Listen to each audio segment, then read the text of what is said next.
बिस्मिल्लाहिर्रहमानिर्रहीम। आप हजरात के सामने कुरान करीम के ताल्लुक से कुछ मसाइल पेश कर रहा हूँ। कुछ हजरात हैं जिन्होंने पूछा है कि मुफ्ती साहब, अगर कोई कुरान करीम की तिलावत दिल में करे, कुरान करीम को देखकर उसकी जुबान और होठ हरकत न करे, तो क्या उसको तिलावत का सवाब मिलेगा या नहीं? शरीयत का क्या हुक्म है इस बारे में? तो देखिए, इसके लिए मैं आपको कुछ उसूली बातें बताता हूं जिससे आपकी समझ में ये बात अच्छे से आ जाएगी कि तिलावत हो रही है या नहीं और इसका सवाब मिल रहा है या नहीं। देखिए, 5 या 6 किस्म के लोग तिलावत करते हैं। 5 या 6 किस्म के तरीके से लोग तिलावत करते हैं। नंबर 1 तो ये कि वो अपने होठ और जबान को बिल्कुल बंद रखते हैं, कुरान करीम को देखते हैं और देखते देखते बस इस तरीके से एक इशारा करते हैं, यूं, और वो समझ रहे होते हैं कि ये तिलावत हो रही है। तो उनके गलत फहमी दूर कर दूं कि ये तिलावत नहीं हो रही, ये सिर्फ आप कुरान को देख रहे हैं। ये तिलावत नहीं कर रहे हैं, आप सिर्फ और सिर्फ कुरान को क्या कर रहे हैं? देख रहे हैं। आपको सिर्फ देखने का सवाब मिल रहा है, तिलावत का सवाब आपको नहीं मिल रहा। ये आप अपने जहन में अच्छे तरीके से बैठा लीजिए। दूसरी किस्म के लोग वे होते हैं जो कुरान करीम को इस तरीके से पढ़ते हैं, जैसे कि आपने मसाजिद में भी देखा होगा, कई लोग बैठे रहते हैं और कुरान करीम सामने है और ऐसे करते रहते हैं, इस तरीके से हिलते भी रहते हैं, इधर उधर यूं झूमते रहते हैं और अल्फाज भी समझ में नहीं आ रहे होते, गोया के जैसे मक्खियां भिनभिनाती है ना शहद की,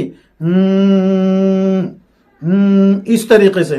तो ये भी तिलावत में दाखिल नहीं है। याद रखे, जब तक के आपकी जुबान हरफों को अदा करके होठों से बाहर ना निकाल रही हो, तिलावत में दाखिल नहीं है। ये भी सिर्फ कुरान को देखने का तो सवाब हासिल कर रहे हैं, तिलावत का सवाब इनको भी नहीं मिल रहा।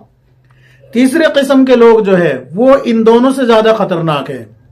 तीसरे किस्म के जो लोग हैं वो इन दोनों से ज्यादा खतरनाक है। इसलिए कह रहा हूं कि वो रफ्तार से पढ़ते हैं, उनकी रफ्तार इतनी होती है कि वो कुरान करीम के हरफों को हज़फ कर जाते हैं।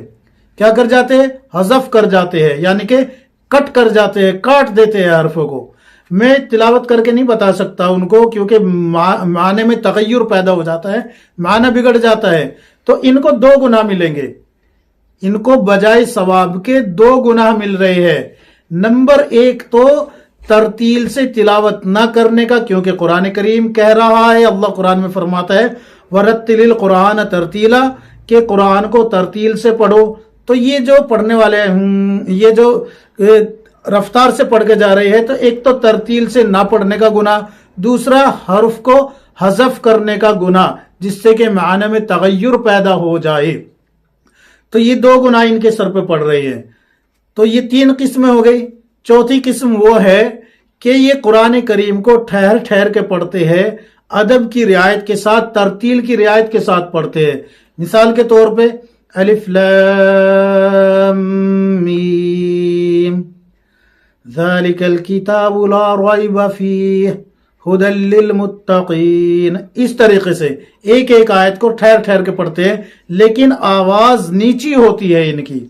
तो इनको पूरा पूरा सवाब मिलेगा तिलावत का, पूरा पूरा सवाब इनको तिलावत का मिलेगा।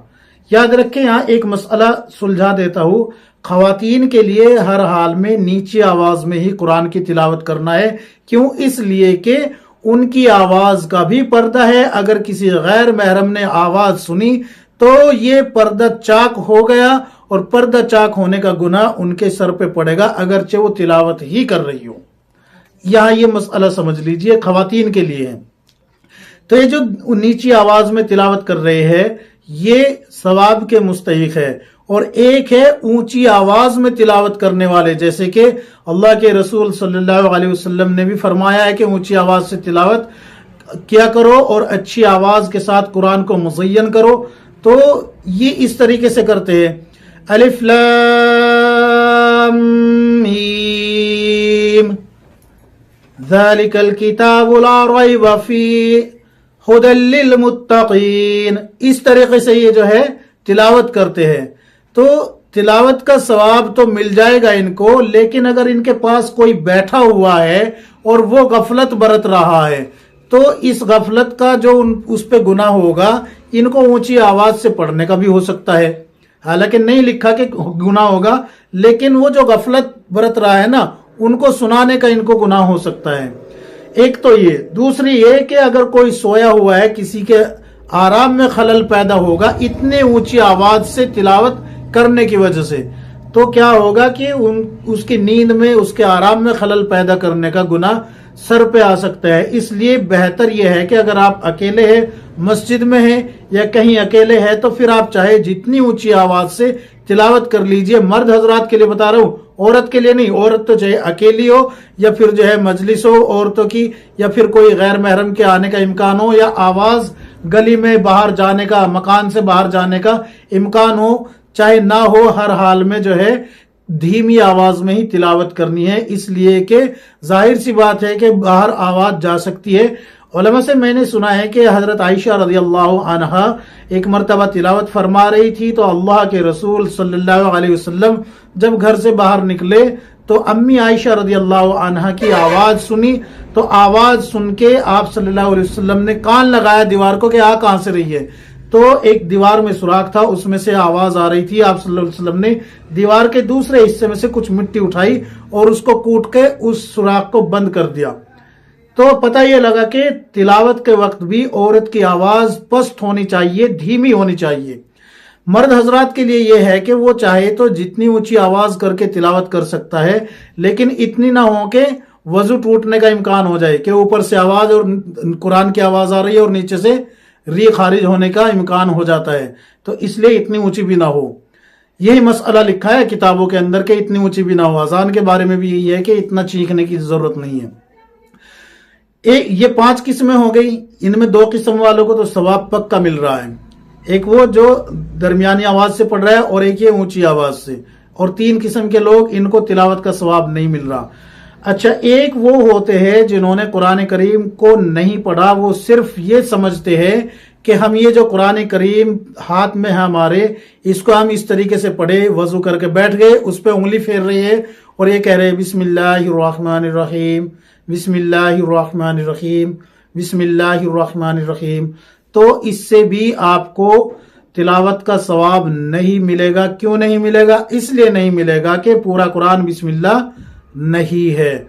और फिर जो है कुरान को सीखने का हुक्म है। याद रखे, कुरान करीम सीखने का हुक्म है।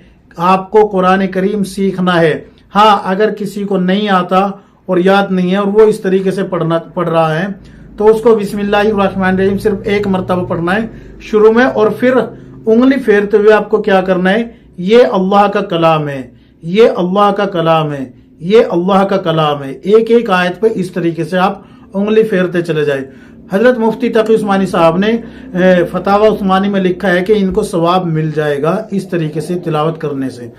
तो उम्मीद है कि ये तमाम मसाइल आप समझ गए होंगे। अल्लाह रब्बुल इज्जत ने कुरान करीम में फरमाया वरत्तिलिल कुरान तरतीला, के कुरान को तरतील से पढ़ना है, इस तरीके से पढ़ना है कि एक एक आयत सामने वाले की जो सुन रहा है उसकी भी समझ में आ जाए, और आप जो हर्फ यानी कि जो पढ़ रहे हैं, आप हरफों की अदायगी के साथ आप जो है कुरान को पढ़ रहे हो। उम्मीद है कि ये मसाइल आपको खूब अच्छे से समझ में आ गई। अल्लाह तबारक व तआला हम सबको किताब व सुन्नत के मुताबिक जिंदगी गुजारने की तौफीक अता फरमाए। आमीन या रब्बुल आलमीन।